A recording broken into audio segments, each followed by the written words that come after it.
Hello class. आपका स्वागत है मेरे चैनल प्रिपेयर विथ मी में। पिछले वीडियो में मैंने सीटेट 2022 के बारे में पूरा डिस्क्रिप्टिव वे में मैंने सारा सिलेबस और पैटर्न को अच्छे से एक्सप्लेन किया हुआ है। अब जब सिलेबस एक्सप्लेन किया जा रहा था तो आपको पता होगा कि लगभग सीडीपी से 30 क्वेश्चन पूछे जाते हैं। 30 क्वेश्चंस पूछे जाते हैं, प्राइमरी में भी और जूनियर लेवल में भी 30-30 क्वेश्चन पूछे जाते हैं। तो आज हम स्टेप बाय स्टेप शुरू करने जा रहे हैं। ठीक है, तो चलिए शुरू करते हैं। चाइल्ड डेवलपमेंट पेडागोजी पढ़ने से पहले मैं एक बार सिलेबस फिर से सामने आपके दिख रहा होगा। चाइल्ड डेवलपमेंट और पेडागोजी, ठीक है। इसमें एक एक करके हम ये सारे चैप्टर्स को कंप्लीट करेंगे। हर एक चैप्टर की एक वीडियो मैं बनाऊंगा जिससे आपको पढ़ने में आसानी हो। ठीक है, तो सबसे पहले अभी मैं basic child development and pedagogy है क्या, इसके बारे में इस वीडियो में एक्सप्लेन करने जा रहा हूँ। ठीक है, तो चलते हैं अगले स्लाइड की तरफ। अब देखिए, पेडागोजी पेडागोजी क्या होता है। पेडागोजी को हिंदी में कहते हैं शिक्षा शास्त्र। यहाँ पर मैंने लिखा हुआ है, पेडागोजी को हिंदी में कहते हैं शिक्षा शास्त्र। ठीक है, अब पेडागोजी होता क्या है। टीचिंग के प्रोसेस को डिटेल में स्टडी करने को पेडागोजी कहते हैं। मतलब कि जो पढ़ाने का एक प्रोसेस होता है उसकी डिटेल स्टडी को ही शिक्षा शास्त्र कहा जाता है। ठीक है, इसमें टीचिंग मेथड्स और पॉलिसीज़ को पढ़ा जाता है।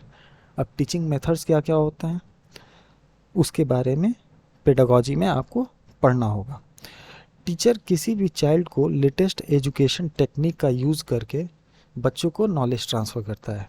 ठीक है, और उसके डेवलपमेंट को एक सही रास्ता या दिशा देता है जिससे जो चाइल्ड है वो पूरी तरह से कंप्लीटली डेवलप होता है। ठीक है, तो शिक्षा शास्त्र का यही काम है, वो हमें पढ़ाता है कि पढ़ाने का सही तरीका क्या होता है, किस तरीके से बच्चों को पढ़ाना चाहिए जिससे कि नॉलेज जो है वो इजी और एप्ट वे में ट्रांसफ़र हो सके। ठीक है, अब देखिए यहाँ पर डेफिनीशन दिया हुआ है, study of different teaching methods. पढ़ाने के अलग अलग तरीक़ों की पढ़ाई को हम पेडागोजी कहते हैं। ठीक है, अब पेडागोजी के जो फादर हैं या जनक जिनको कहा जाता है वो हैं जोहान हेनरिक पेस्टलॉजी। ठीक है, जोहान हेनरिक पेस्टलॉजी। अब जोहान हेनरिक पेस्टोलॉजी का एक जनरल फिलॉसफी था। फिलॉसफी क्या था कि किसी भी एजुकेशन का इम्पोर्टेंस तब होता है जब जो चाइल्ड है वो एक्टिवली पार्टिसिपेट कर रहा है, मतलब बहुत उस पढ़ाई में पार्टिसिपेट कर रहा है। ठीक है, अब अगर चाइल्ड पार्टिसिपेट नहीं कर रहा, अब जैसे अगर कोई टीचर क्लास में लगातार बुक से पढ़ाते जा रहा है और बच्चा शांति से क्लास में बैठा हुआ है, वो सिर्फ बातों को सुन रहा है, तो इसको हम कहते हैं कि वो बच्चा एक्टिव नहीं है क्लास में। तो जो हेनरिक पेस्टोलॉजी थे, इनका जनरल फिलॉसफी ये था कि कोई भी एजुकेशन किसी भी प्रकार का तब सक्सेसफुल माना जाता है या फिर उसको हम कहते हैं कि उसका इम्पोर्टेंस तब होता है जब जो बच्चा है वो क्लास में एक्टिवली पार्टिसिपेट कर रहा हो। ठीक है, according to Merriam Webster, pedagogy is the art science and profession of teaching. Merriam Webster के अकॉर्डिंग जो पेडागोजी है, शिक्षा शास्त्र है, वो एक कला है, साइंस है एंड प्रोफेशन ऑफ टीचिंग। ये पढ़ाने का एक कला होता है। ठीक है, अब हम अगर आते हैं अगले स्लाइड पे कि पेडागोजी का पर्पस क्या है, शिक्षा शास्त्र का पर्पस क्या है, इसका उद्देश्य क्या है। किसी भी बच्चों के अंदर एक टीचर ऐसा एटीट्यूड डेवलप करता है जिससे बच्चे की सोचने और प्रॉब्लम सॉल्विंग जो एबिलिटी होती है उसमें लगातार निखार आता रहता रहे। ये एक स्टेप बाय स्टेप प्रोसेस होता है। ठीक है, टीचर का काम क्या है, ऐसा एटमॉस्फेयर बनाना क्लास में जिससे कि बच्चे को पढ़ाई करते समय बर्डन ना लगे। अगर उसको बोझ लगेगा पढ़ाई करना तो वो एक्टिवली पार्टिसिपेट नहीं कर पाएगा। ठीक है, वो पढ़ाई से दूर भागने लगता है।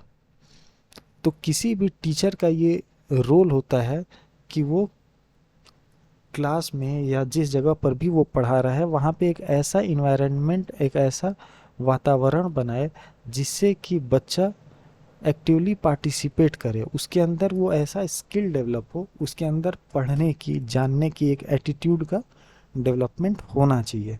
यही पेडागोजी का पर्पस है, उद्देश्य है। ठीक है, अगले स्लाइड में अगर हम चलें तो पार्ट्स ऑफ पेडागोजी। पेडागोजी के अलग अलग पार्ट्स होते हैं। पहला पार्ट्स है स्टाइल। स्टाइल मतलब होता है शैली, पढ़ाने की शैली। ठीक है, दूसरा फीडबैक। फीडबैक मतलब होता है प्रतिक्रिया। प्रतिक्रिया। और असेसमेंट। असेसमेंट मतलब होता है मूल्यांकन। मूल्यांकन। ठीक है, तो शिक्षा शास्त्र के 3 भाग होते हैं।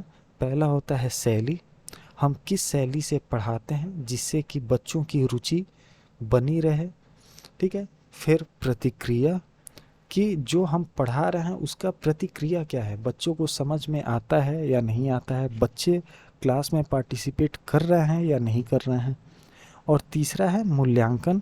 मूल्यांकन कि जो हमने पढ़ाया वो बच्चों को समझ में आया या नहीं आया, और उसको जानना। ठीक है, ये हो गया पार्ट्स ऑफ पेडागोजी। अब अगले टॉपिक पे जाएं तो ये है पेडागोजिकल प्रिंसिपल। शिक्षा शास्त्र के कुछ प्रिंसिपल होते हैं। वो प्रिंसिपल क्या है? पहला प्रिंसिपल है teaching learning arrangement and methods. Teaching learning arrangement and methods. Teaching जो हमने पढ़ाया, लर्निंग जो बच्चे ने सीखा, इसके बीच में सामंजस्य होना बहुत ज़रूरी है। 2 तरह हो सकता है, एक जो लगातार टीचर पढ़ाया जा रहा है लेकिन बच्चे का मूल्यांकन वो नहीं कर रहा है, जिससे उसको पता नहीं चल पा रहा कि बच्चे को कितना समझ में आया और कितना समझ में नहीं आया। तो टीचिंग लर्निंग के बीच में एक अरेंजमेंट होना बहुत आवश्यक है। ठीक है, फिर दूसरा है लर्निंग इन्वायरमेंट। मतलब कि क्लास का जो वातावरण है, क्लास का जो माहौल है, वो क्या बच्चे के अनुकूल है, बच्चा उसमें सीखने में सहज है। ठीक है, तीसरा प्रिंसिपल है जनरल एजुकेशन प्रिंसिपल।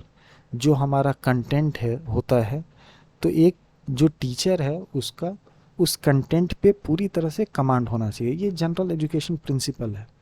ठीक है, और चौथा है skills and attitude. Skills and attitude. Skills and attitude में क्या है कि शैली क्या है टीचर की पढ़ाने की, और क्या वो बच्चे के अंदर वो डेवलप कर पा रहा है एटीट्यूड जिसमें बच्चे को जानने की इच्छा हो। हर उम्र के बच्चे जो हैं अलग अलग तरीके से उनका दिमाग काम कर रहा होता है। ठीक है, तो शिक्षा शास्त्र में यही पढ़ाया जाता है कि हर अलग अलग उम्र के बच्चों के साथ हमें किस तरह व्यवहार करना चाहिए, किस तरह उनमें रुचि पैदा करना चाहिए, जिससे कि वो क्लास में अटेंटिव हों, क्लास में बहुत एक्टिवली पार्टिसिपेट करें। और जो एक टीचर का उद्देश्य है कि बच्चे को जो लेटेस्ट टेक्निक होती है उसका यूज़ करके अपना नॉलेज ट्रांसफ़र करना, उसके अंदर डेवलपमेंट लाना, उसके अंदर ग्रोथ लाना। ठीक है, तो यही टीचर का उद्देश्य है। तो इन प्रिंसिपल्स का यूज़ करके टीचर अपने लक्ष्य को हासिल करता है। ठीक है, अब अगर हम चलें अगले पेज पे, अप्रोच ऑफ पेडागोजी। अब अप्रोच का मतलब होता है दृष्टिकोण। ठीक है, तो कह रहा कि शिक्षा शास्त्र का दृष्टिकोण क्या है। अब इसमें 5, इसको हम कहते हैं 2C 2IR अप्रोच। ठीक है, मतलब constructivist, collaborative, integrative, inquiry based learning और रिफ्लेक्टिव। ये 5 अप्रोच होते हैं शिक्षा शास्त्र के या पेडागॉजी के। अब अगर बात करें कंस्ट्रक्टिविस्ट की, इसका हिंदी मतलब होता है रचनावादी। अब रचनावादी से आपको समझ में आ रहा होगा, ठीक है। दूसरा है कोलैबोरेटिव सहयोगात्मक, तीसरा है इंटीग्रेटिव संपूर्णता, चौथा है रिफ्लेक्टिव चिंतनशीलता, और पांचवा है इंक्वायरी बेस्ड लर्निंग मतलब पूछताछ के आधार पर शिक्षा। अब रचनावादी मतलब क्या होता है कि हम कोई भी चीज़ समझाने के लिए हम किस रास्ते का उपयोग करते हैं, हम थोड़ा रचनात्मक होते हैं जिससे कि बच्चे को आसानी से समझ में आए। ये एक अप्रोच होता है शिक्षा शास्त्र का।